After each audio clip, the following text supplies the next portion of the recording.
Welcome to the Necron Monolith. I'll take you on a quick fly around. We'll see some of the more interesting features in a clearer light. And I have a series of isolated sections over here so we can have a closer look at how some of the things were made. Before we dive headfirst into it though, I just want to mention I do have a Patreon account now where you can download all of my mega builds. If that's something that interests you, you can find that in the description. Let's get started, and we're going to quickly look at these extrusions, a very key part of the silhouette of the original model, something I knew I had to try and get as close to accurate as possible. The main interesting feature from here, I believe, is this single upwards piece, the out_1, I believe it's called, which I angled to match same as this cornice block. So I'm kind of getting two angles for the price of one, you can see here. So figuring that out really helped me bring that shape to reality. These are the hieroglyphs, and once I start deleting a few of these, you can see it's made of these bronze heads. I believe they're called black marble _head 01 and head 02 in the console, despite not being very black marbly at all. That's the corners and the hieroglyphs. Then we have these vent engine things. I have some sections of it over here.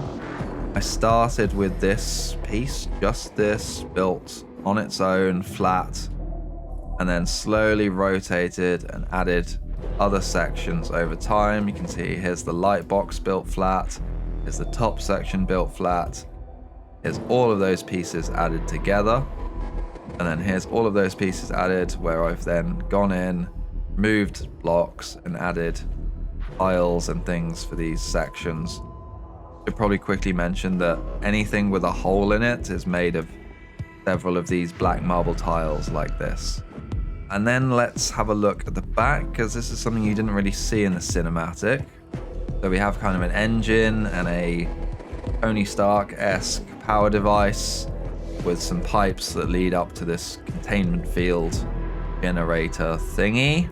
And then I think all that remains is the inside. So bring the light back around.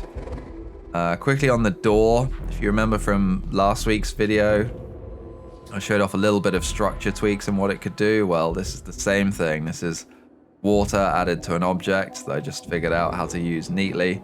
And kind of cool, I think. It's a one-directional piece. You can see I'm only just visible when I'm really close to it. If I go a tiny bit further back, you can't see me at all.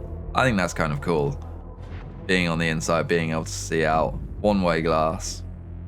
And then here I have some portals hidden and placed into hot tubs. So we're keeping the whole watery teleportation effect going on.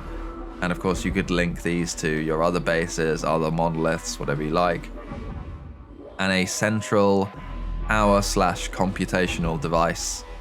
With it being alien tech, you're kind of not really supposed to know how it works and that kind of thing. So there's my crutch for that.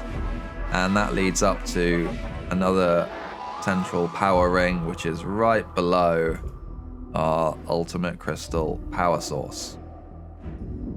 And then there's this kind of interesting ring with some arches that kind of acts as like a levitation magnet or crystal holding device, whatever you would call it.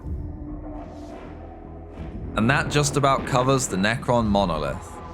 Plenty more crossover builds, Warhammer and otherwise, coming to my channel very soon, so if this is something that interests you, please consider hitting that subscribe button.